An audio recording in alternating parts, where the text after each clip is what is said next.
Good morning class. BSc part first के students radius ratio को पढ़ने के बाद आज हम क्रिस्टल में आयनों की पैकिंग अथवा संकुलन पढ़ने जा रहे हैं। इसको हम packing of ions in crystals भी कहते हैं। अब देखो, किसी भी आयनिक क्रिस्टल में एक कैटायन अपनी कोऑर्डिनेशन नंबर के बराबर एनायनों द्वारा और एक एनायन अपनी कोऑर्डिनेशन नंबर के बराबर कैटायनों के द्वारा सराउंडेड रहता है। यानी कि दोनों की संख्याएं इस तरह से होती हैं, मतलब कैटायन और एनायन की क्रिस्टल में संख्या इस तरह से होती है कि पूरा क्रिस्टल इलेक्ट्रिकली न्यूट्रल होता है, विद्युत रूप से उदासीन होता है। अब देखो, आयनिक क्रिस्टल्स की स्ट्रक्चर को हम यदि डिस्कस करने लगें तो हमें पहले ये मानना पड़ेगा कि आयन्स जो हैं वो कठोर गोलों के रूप में उपस्थित होते हैं, यानी हार्ड स्फीयर, दबते नहीं हैं, सॉफ्ट गोले नहीं हैं, वो हार्ड गोलों के रूप में हैं। ठीक है। अब कोई भी आयनिक क्रिस्टल स्टेबल हो, इसके लिए ये ज़रूरी है कि उसकी जो पैकिंग है वो इस तरह से होनी चाहिए कि अपन जो नीचे पढ़ने जा रहे हैं उनकी कुछ शर्तें अधिक से अधिक मात्रा में फॉलो की जाए, तभी वो आयनिक क्रिस्टल स्टेबल होगा, वरना वो आयनिक क्रिस्टल स्टेबल नहीं होगा। तो हम आयनिक क्रिस्टलों की स्टेबिलिटी, आयनों की पैकिंग किस तरह से हो, इसके लिए कुछ शर्तें हैं जिनको फॉलो होना ज़रूरी है, वो अपन देखने जा रहे हैं। पहली कंडीशन है कि आयनों के द्वारा घेरा गया आयतन अधिकतम होना चाहिए और उनके बीच में छूटा हुआ रिक्त स्थान न्यूनतम होना चाहिए। ठीक है, मतलब किसी भी आयन के टोटल वॉल्यूम का, किसी भी आयनिक क्रिस्टल के टोटल वॉल्यूम का ज़्यादा से ज़्यादा पार्ट आयन्स के द्वारा कवर किया होना चाहिए। बीच की खाली जगह या इंटरस्टिशियल स्पेसेस जो होते हैं वो मिनिमम होने चाहिए। अब देखो, हर आयन अपने विपरीत आवेशित आयनों से अधिक संख्या में घिरा हो। इसके लिए ये ज़रूरी है कि विपरीत आवेशित आयनों के बीच में दूरी जो है मिनिमम होनी चाहिए। इन दोनों ही बातों से क्या होगा, क्रिस्टल के बीच में फोर्स ऑफ अट्रैक्शन बढ़ जाएगा, जो कि क्रिस्टल को स्टेबिलिटी प्रदान करेगा। थर्ड पॉइंट आता है कि जो सेम चार्ज वाले आयन्स हैं वो इस प्रकार से अरेंज होने चाहिए कि उनमें फोर्स ऑफ रिपल्शन बल जो है वो कम से कम लगे, या वो दूर दूर होने चाहिए एक दूसरे से। इसी से उनमें प्रतिकर्षण बल कम लगेगा।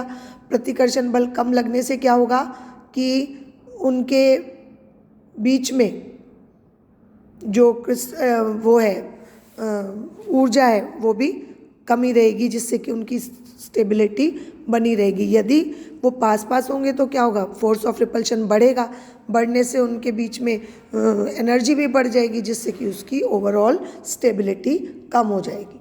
ठीक है।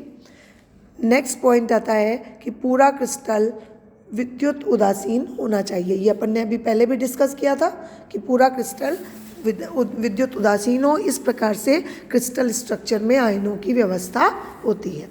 अब देखो, हमको मालूम है हमेशा से एनायन का साइज कैटायन से बड़ा होता है ना। कैटायन छोटे होते हैं, एनायन बड़े होते हैं। इसलिए ये ऊपर वाली कंडीशंस को फॉलो करने के लिए पहले क्या होगा, बड़े आकार के एनायन इस प्रकार से अरेंज होते हैं कि कम से कम जगह में ज़्यादा से ज़्यादा एनायन फिट हो जाए। ठीक है। और फिर उनके बीच में जो बचे हुए खाली स्थान हैं उनमें कैटायन आकर के फिट हो जाते हैं और इस तरह से एक स्थायी क्रिस्टल की संरचना बन जाती है।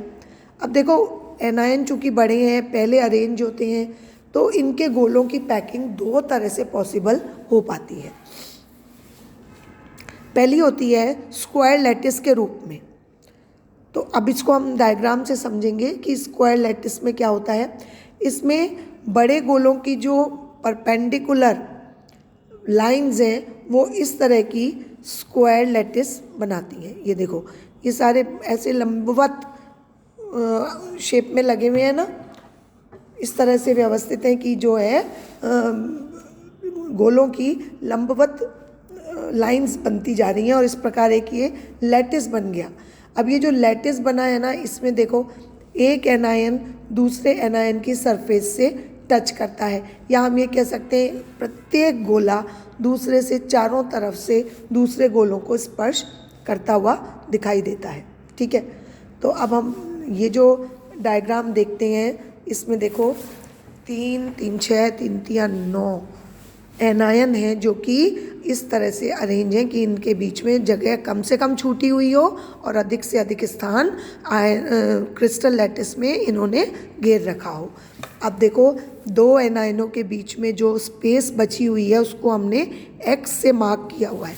ये देखो, ये जो एक्स से मार्क किया हुआ है, इसमें एक्स वो पॉइंट हैं या ये वो होल्स हैं, इनके ऊपर इन एनायंस की एक और लाइन को हम अरेंज करें तो ये इस तरह से 4 गोले इन, क्योंकि 1 2 3 4 पॉइंट है ना जिसको हमने एक्स से शो कर रखा है, इनके ऊपर क्या होगा, 4 गोले इस प्रकार से और अरेंज हो सकते हैं। ये देखो, ये स्क्वायर लैटिस की अब दूसरी लेयर आ गई, ये डॉटेड लाइन से शो किए हुए 1 2 3 और 4 एनायंस इनके ऊपर 4 होल्स के ऊपर अरेंज हो गए, जो कि पहले वाले डायग्राम में एक्स के द्वारा इंडिकेट किए हुए हैं। अब इसमें भी एक होल बच गया जिसको हम वाई के द्वारा रिप्रेजेंट कर रहे हैं। ठीक है, तो वाई जो है वो सेकेंड लेयर में सिचुएटेड है। अब इसके ऊपर क्या होगा, थर्ड लेयर आ जाएगी। तो इस तरह से पूरे क्रिस्टल लैटिस में आयनों की लेयर अरेंज होती जाती है। इससे बॉडी सेंटर्ड क्यूबिक स्ट्रक्चर वाले क्रिस्टल्स बनते हैं और इस तरह के स्क्वायर लैटिस में इन आयनों के द्वारा जो पूरे आयनिक लैटिस का स्पेस है वो लगभग 68% कवर किया जाता है। मतलब पूरे वर्ग जालक का 68% भाग इन आयनों के द्वारा कवर किया जाता है। तो इस चीज़ को कहते हैं कि इस अरेंजमेंट की ये पैकिंग एफिशिएंसी है या पैकिंग कैपेसिटी है। तो इस स्ट्रक्चर की कितनी है, 68% है, यानी कि इस स्क्वायर लैटिस में आयनों की पैकिंग एफिशिएंसी 68% होती है। तो इस प्रकार का जो पैकिंग होती है उसमें इनका कोऑर्डिनेशन नंबर 8 होता है। ठीक है, तो ये थर्ड लेयर का अरेंजमेंट का एक प्रकार हमने देखा। दूसरा होता है हेक्सागोनल लैटिस। हेक्सागोनल लैटिस का क्या मतलब है कि इसमें एक गोले की गोलाई में 6 एनायन जो गोलाकार हैं वो इस तरह से अरेंज होते हैं कि यदि हम इन गोलों के केंद्र को मिलाएं या सेंटर पॉइंट को मिलाएं तो एक हेक्सागोनल स्ट्रक्चर बनती है। देखो 1 2 3 4 5 6, ये 6 एनायंस इस तरह से सिचुएटेड हैं कि हम यदि इनके सेंटर पॉइंट को मिलाएंगे तो एक ये बड़ी बेंजीन रिंग नुमा संरचना आपको दिखाई दे रही है जो कि षटकोणीय जालक बना रही है। ठीक है, तो अब इनके बीच में देखो एक एक जो डॉट से पॉइंट दिख रहे हैं, इनके ऊपर सेकेंड गोलों की लेयर आ सकती है। ठीक है, इनके ऊपर 1 2 3 4 5 6 है ना, तो 6 छेदों के ऊपर 3 गोले अभी आकर के और अरेंज हो सकते हैं। इस तरह से देखिए, ये देखो 1 2 3 6 छेद थे, इनमें 3 गोले आए हैं। क्यों? क्योंकि हमने ऑल्टरनेटिव होल्स को छोड़ दिया है। एकांतर क्रम में इनके ऊपर 3 गोले आकर दूसरी लेयर का निर्माण करते हैं। अब 3 गोलों के द्वारा तो दूसरी लेयर बन गई और 3 जो हैं ऑल्टरनेट होल्स बचे रह जाते हैं। अब इस तरह की जो अरेंजमेंट होती है उसमें स्क्वायर लैटिस का इन आयनों के द्वारा 74% जो पार्ट है वो कवर किया हुआ होता है, यानी कि इसकी पैकिंग एफिशिएंसी कितनी होती है, 74% होती है, जो कि पहले वाली से अधिक है। ठीक है ना, जो पहले वाली स्ट्रक्चर से अधिक है, उसमें 68% थी, इसमें 74% होती है। तो इस तरह की अधिक packing efficiency closest pack arrangement कहलाती है। ठीक है, अब हमने 2 लेयर्स हमारी अरेंज हो गई। अब हमको स्क्वायर लैटिस में क्या करना है, तीसरी लेयर अरेंज करनी है। तो तीसरी लेयर अरेंज करने के लिए दो पॉसिबिलिटीज़ होती हैं। अब हम एक एक करके दोनों को कंसीडर करेंगे। पहली होती है हेक्सागोनल क्लोजेस्ट पैक स्ट्रक्चर या हेक्सागोनल क्लोजेस्ट पैकिंग जो होती है वो क्या अरेंजमेंट है ये समझने की कोशिश करेंगे। इसके लिए देखो, इस अरेंजमेंट में तीसरी लेयर का अरेंजमेंट इस प्रकार से होता है कि वो फर्स्ट वाले अरेंजमेंट का ही एक तरह से फोटोकॉपी होता है। इस तरह के क्रिस्टल में कुल मिलाकर के दो प्रकार की लेयर बनती हैं, जिसको अपन कह सकते हैं ABA अरेंजमेंट, यानी कि एक पहली लेयर बनी A, दूसरी लेयर बनी B और जो तीसरी लेयर बनती है वो भी पहले की तरह बनती है, यानी वो भी A जैसी होती है, इसलिए इसको हम ABA अरेंजमेंट कहते हैं। इस तरह की स्ट्रक्चर को यदि हम इसकी तीनों लेयर्स को देखेंगे तो हमें पता लगता है कि जो दूसरी और तीसरी लेयर में होल्स बचे हुए थे, ठीक है, वो बिल्कुल एक सीध में होते हैं। और इस तरह से ऊपर से नीचे तक ये देखो, ये सारे छेद जो हैं वो एक ही लाइन में है, यानी कि ऊपर से हम इसमें कुछ डालेंगे तो वो पूरा नीचे तक निकल जाएगा। तो एक ट्यूब की तरह की स्ट्रक्चर इसमें बन जाती है, ठीक है। तो अपन इसको सिंप्लीफाई करने के लिए इस तरह से भी इंडिकेट करते हैं कि देखो ये और ये होल, ये सब एक सीध में है। ये सब इनमें कुछ डालेंगे अपन, जैसे 1 2 3 कुछ डालेंगे तो वो ऊपर से नीचे निकल जाएगा, ठीक है। तो इस तरह से इसमें ये सिंप्लीफाइड डायग्राम ये होता है, और वैसे आप इसको इस रूप में अंडरस्टैंड कर सकते हो। तो इस तरह से बनने वाली तीसरी लेयर की कौन सी पैकिंग हुई? ये हुई हेक्सागोनल क्लोजेस्ट पैक स्ट्रक्चर। अब ये देखो बन गया ना ये षटकोण, तो हेक्सागोनल क्लोजेस्ट पैक स्ट्रक्चर ये कहलाती है। अब दूसरी आती है फेस सेंटर्ड क्यूबिक स्ट्रक्चर या क्यूबिक पैकिंग। इसको हम शॉर्ट में CCP के द्वारा रिप्रेजेंट करते हैं, क्लोज क्यूबिक पैकिंग स्ट्रक्चर, ठीक है। अब इसमें क्या होता है कि हेक्सागोनल लैटिस जो है उसकी दो सतह तो जो बनी थी ऊपर वाले में उसी की तरह होती हैं बिल्कुल, ठीक है, A और B। लेकिन जो थर्ड लेयर होती है वो A की तरह ना होकर अलग तरह की होती है, इसलिए उसको हम ABC अरेंजमेंट कहते हैं, ठीक है। इसमें जो थर्ड लेयर है उसके जो गोले हैं या एनायन है उन छिद्रों के ऊपर सिचुएटेड होते हैं, जो कि A लेयर में खाली रह गए थे। तो इस तरह का जो अरेंजमेंट होता है उसमें लंबी ट्यूब के आकार में खाली जगह नहीं रहती, क्योंकि जो छूट गए थे ना छेद, उसके ऊपर भी एक लेयर अरेंज हो जाती है, ठीक है। तो इसको भी हम डायग्रामेटिकली प्रदर्शित कर सकते हैं। तो आप ये देखो, उसमें तो क्या था, होल के सीध में होल आ रहे थे, जबकि इसमें जहाँ होल है उसके बाद आ रहा है खाली जगह। फिर ये होल है यहाँ पर, तो ये यहाँ आ रही है दोनों होल्स के बीच में, क्योंकि यहाँ जो फर्स्ट लेयर में होल्स छूटे थे उन्हीं के ऊपर नेक्स्ट लेयर का फॉर्मेशन होता है, ठीक है। तो इस तरह के जो डायग्राम से क्लियरली इंडिकेट हो रहा है। अब देखो, दोनों तरह के जो थर्ड लेयर की पैकिंग हुई है इनमें कोऑर्डिनेशन नंबर आयनों की कितनी होती है? 12 होती है। क्यों?